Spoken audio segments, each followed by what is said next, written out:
5, 4, 3, 2, 1.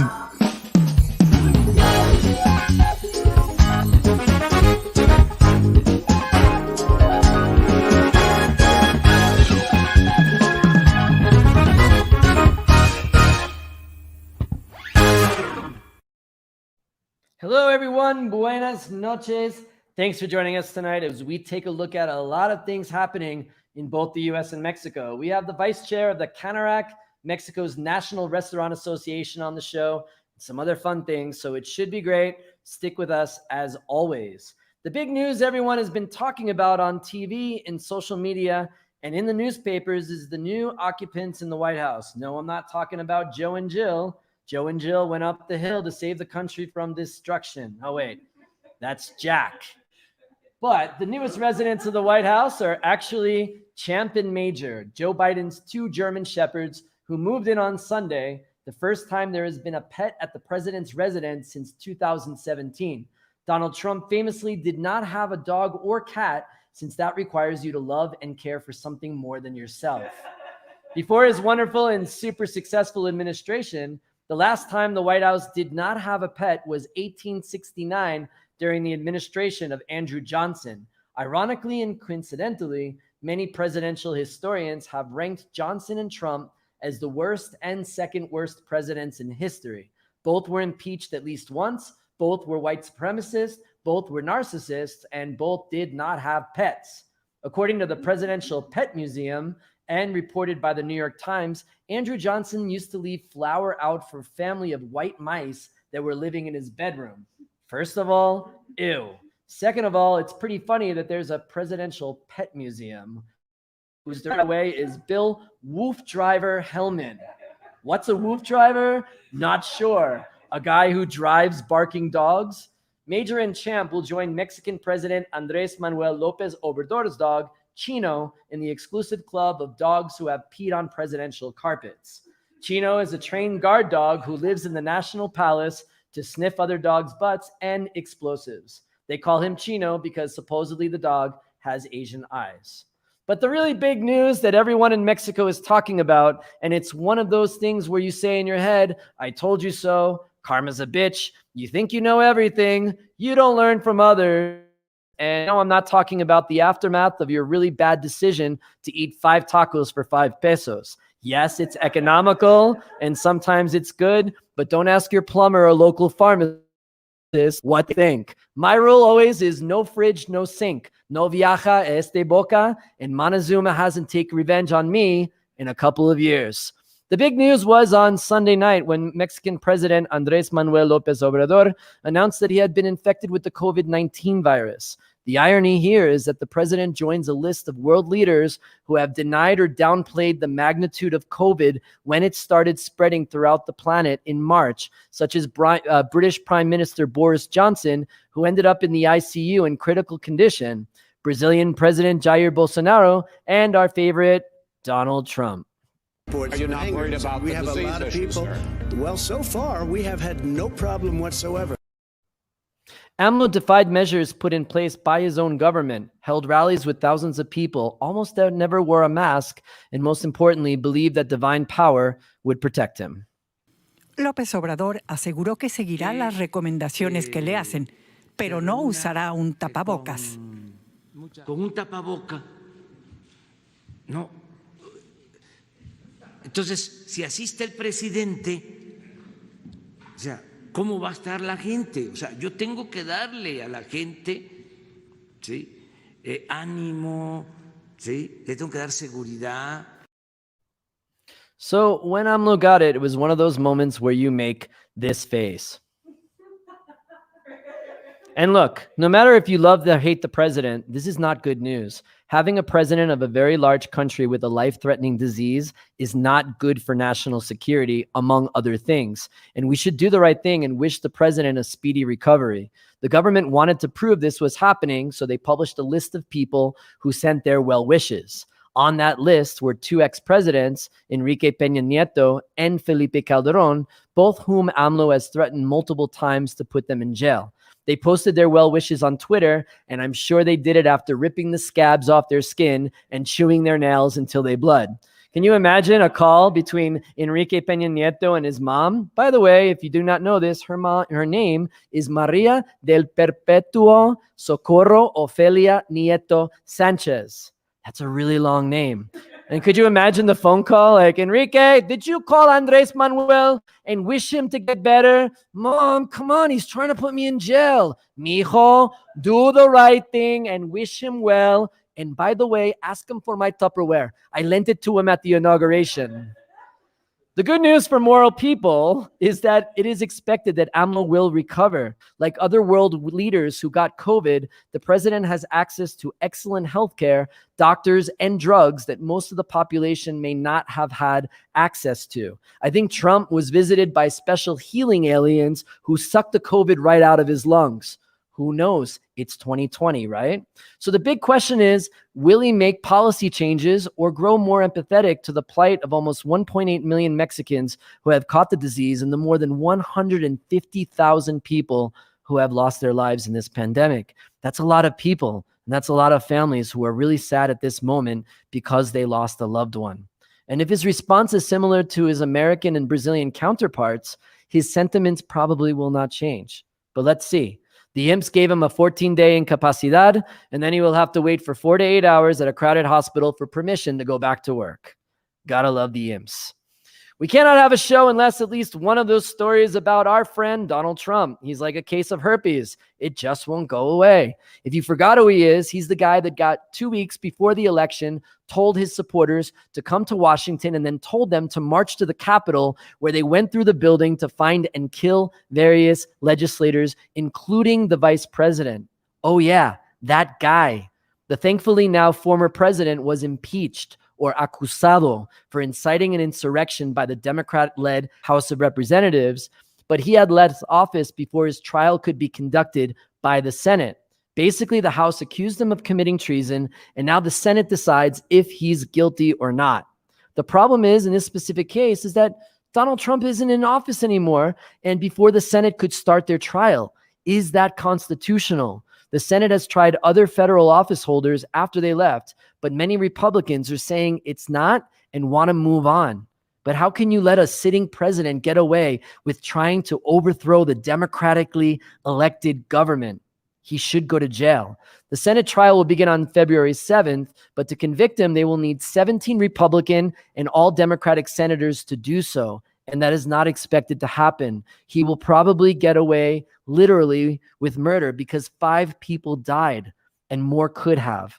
February is going to be an interesting in the U.S. Capitol, so stay tuned, everyone. So let's go now to our segment, No Manches.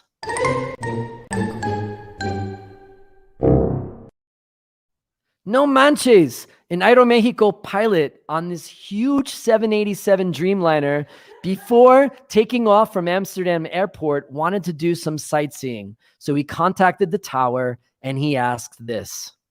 Shiphold Tower, ground Aeromexico 026. Aeromexico 026, go ahead. Yes, miss. Is there any chance that we can make a visual climb over Amsterdam at 4,000? Fly over Amsterdam at 4,000 feet, confirm you want? Yeah, that's what we are requesting. Well, that's not possible, sir. It's not? No, it's not. You have to fly the SID, Kudos 1 Zulu departure. Okay, well, I was thinking because it was New Year. Yes, but then the whole Amsterdam will wake up. Okay, well, thanks anyway. Next time you have to visit Amsterdam when everything is open. I was thinking because it was New Year. Yeah, of course. It was near here. Senorita, there's a lady in seats. It's her birthday, and she wants to see the red light district from the air. May I take this very large airplane and wake up the city so she can see it? No? Aw, but it's her 71st birthday. Come on. I just love the interaction between the Mexican pilot and the Dutch tower person. It was classic. That's our segment, No Manches.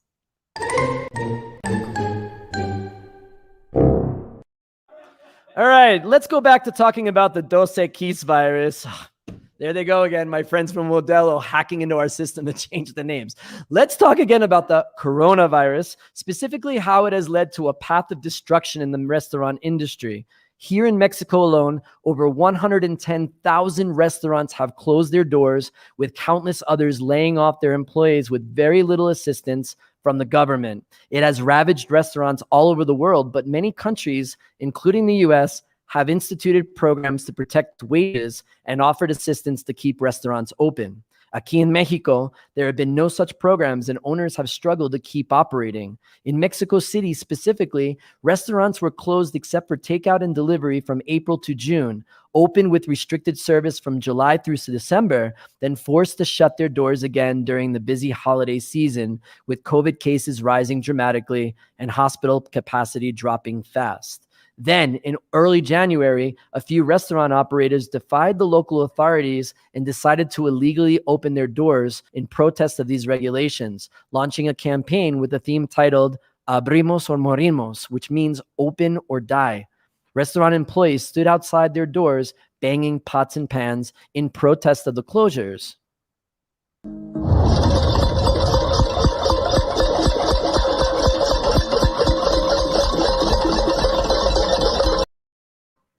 I know some people are probably annoyed by the banging, but it was definitely much better than this.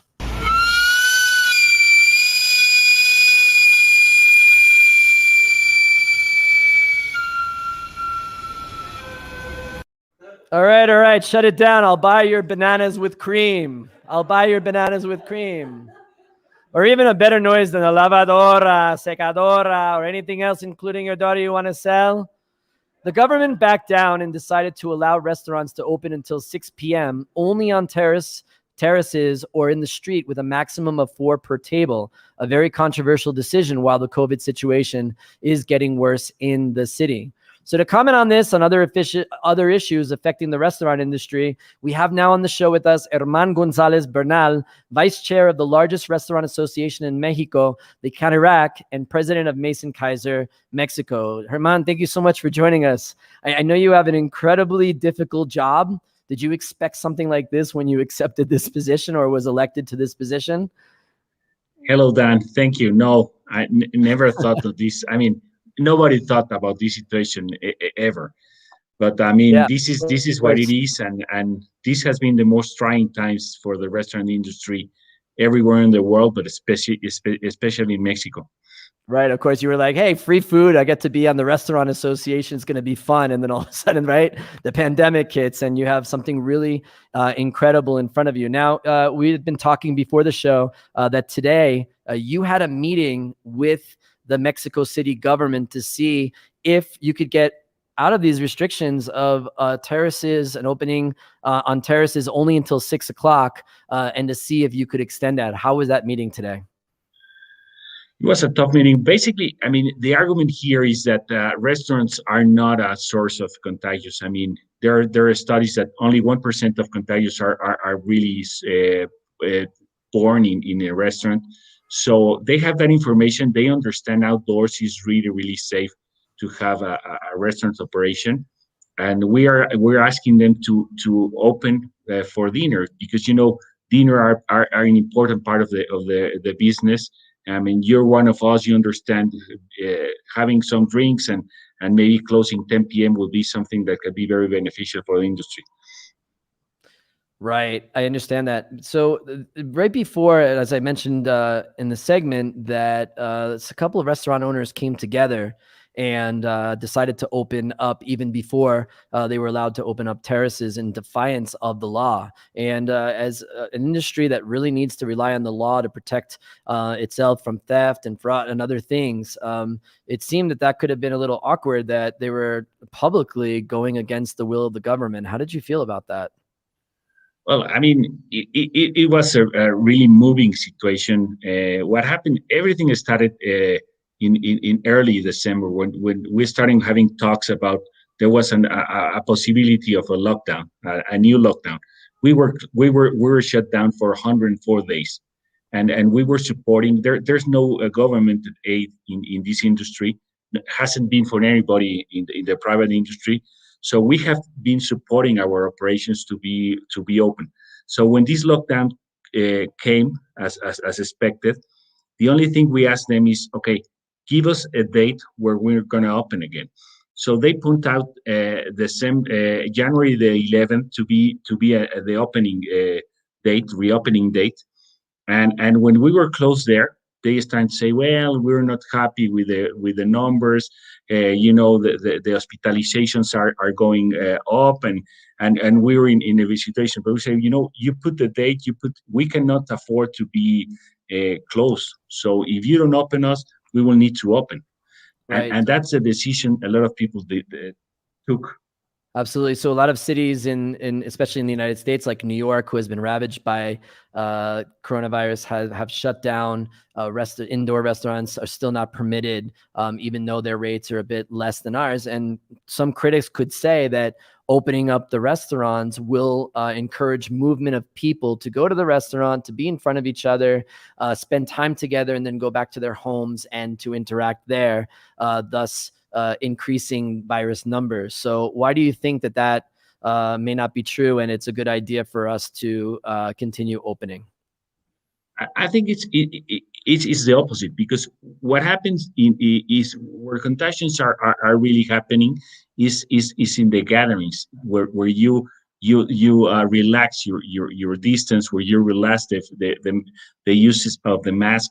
That's where the contagions happen. And in restaurants, we have all the measures. We have this protocol, the Mesa Segura, which is the guideline to have a safe operation, and you don't have that at home. So people is gathering, having alcohol, relaxing, putting a lot of people inside an indoor situation. Is cold now, and everybody's indoors. So that's where the contagions really happen. Right. So what do you think that should be right now? What do you think the regulations in an ideal situation for the Restaurant Association should be?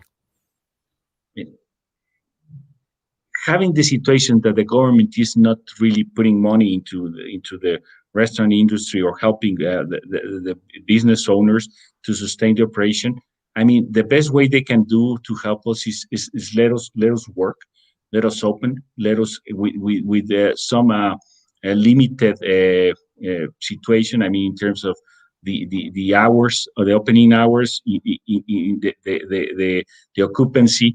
But what we cannot afford to be is closed without any aid.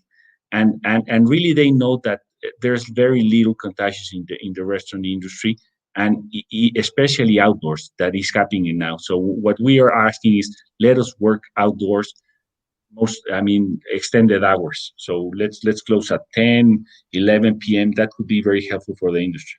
Absolutely. And it's going to be interesting tomorrow when the mayor or the governor of the city will announce these restrictions, or there's a change, or it's going to continue to the same. Are you expecting for that to change?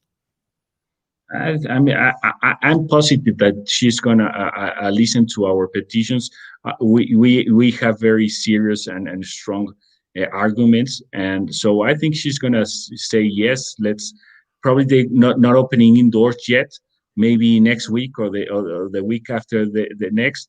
But I think she's gonna say yes. You can do dinner hours. Absolutely. So, in another topic about vaccinations, we know that there's a list of first, it was the military and healthcare workers. Where are restaurant workers on that list to get a vaccine? It seems like they are going out and interacting with customers all the time, and there's so many restaurants. Is this a priority for this government to get restaurant employees vaccinated? I heard them very sensitive of that. We are an essential group of companies, that we're important to have to be first in the line of vaccination. But the problem is that there are not available vaccines in the market. So we have to have a way to buy them. And this is the difficult part, because nobody is now offering vaccines on sale. So we're trying to talk about with the government in different states of Mexico. So I mean, we can help pay for our workers' vaccination, but we need to sort them first. Absolutely. Herman, last question. I know you're not a doctor or a soothsayer or anything, but based on your conversations and things you've been hearing inside the city government, how much longer do you think this is going to last? before we open indoors, I think it's going to be mid-February. And I think this is going to be last for the next 8 months or 10 months. I mean, the vaccine program is really slow, and it's going to be a happening in the next first semester. So we need to really balance economy with the sanitary situation, with the contagions, with the deaths. So, but we cannot keep the city shut down, because we're gonna starve, and there are a lot of people who have no jobs, and this will be a major crisis, not only a situation of health. It will be an economic and a social situation if we don't do our job.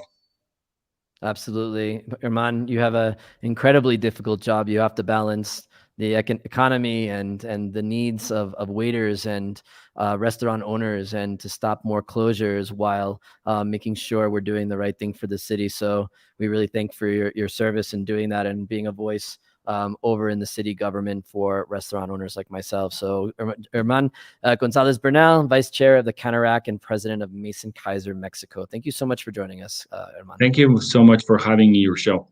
Great. All right. Well, moving on. Finally, last week, the teams were set for Super Bowl 55, the big showdown taking place on February 7th. And no, sorry, Mexico, it's not a puente or holiday weekend. You're going to have to be grateful for your Constitution the weekend before. But the NFC will be represented by the Tampa Bay Buccaneers, led by Tom Brady, who defeated the Green Bay Packers, and the AFC team will be defending champion Kansas City Chiefs, who smoked the Buffalo Bills. And yes, for all of you who don't really give a crap about football, the heads of various Native American tribes will be fighting pirates with ships. Probably better than battling meat packers. Yes, Green Bay Packers were named after a local meat packing company, and there's absolutely no innuendo in that statement. So Native American jefes, or pirates with ships, that's what you will have to think about if you don't give a damn about football. And also, you're going to be excited that The Weeknd will be performing for a whole 23 minutes, because he actually paid $7 million of his own money to extend the concert. Also, if you're hungry and wondering what to eat on this day, we have with us Fernando Little Castle, to tell us more about how you can eat delicious, slow-cooked meats and root for Native Americans or pirates. Hi, Fernando. That joke doesn't get old. I love it. I mean, have you ever heard that before, that you're a little castle? I think I've heard it a couple of times. Yes. All right, Fernando, tell us about what we have available at Pinche Gringo for Super Bowl. Hey, then, yeah. I mean, as you were talking to Germán, we know that we're not gonna be able to have the Super Bowl here at Pinche Gringo Barbecue, but that's why we're taking the whole experience in a box to your place. So we figured out 4 different packages that you're going to be able to order or pick up at our sucursales. And I have with me one of them. I have the tailgate pack, or the black box, which you can have for 4 to 6 friends, which includes a pack of 6 pack of Bud Lights, or a pack of 6 cans of Pepsi. And you need to look at this beauty, Dan. It has the top 4 sandwiches from Pinche Gringo Barbecue. Fernando, don't start with me. Yeah, every one of those sandwiches. No, the BBS. you know this, Fernando. I am in love. I know that. BBS. I would marry a BBS if Mexico City allowed it, but they don't allow you to marry sandwiches. I don't know why. It's ridiculous. All right. So where can you get this order, Fernando? Just quickly before we go, how do we order this? Yeah, you can get them through our website at pgbbq.mx, or you can write through WhatsApp to us to the 5511929669. Perfect. Excellent. All right. Fernando Castilla, Fernando Little Castle, thank you so much for joining us on the show. All right. That does it for this edition of The Gringo Show. As always, remember to support your local restaurants. And if you haven't already, please follow us on Facebook, Twitter, and Instagram. Until then, be safe. Have a great week. See you next Thursday. See you next. Pinche Gringo, Mexico is laughing thanks to you. We like to watch you dance salsa and listen to your best Spanish too. We like to watch you almost die from spicy food.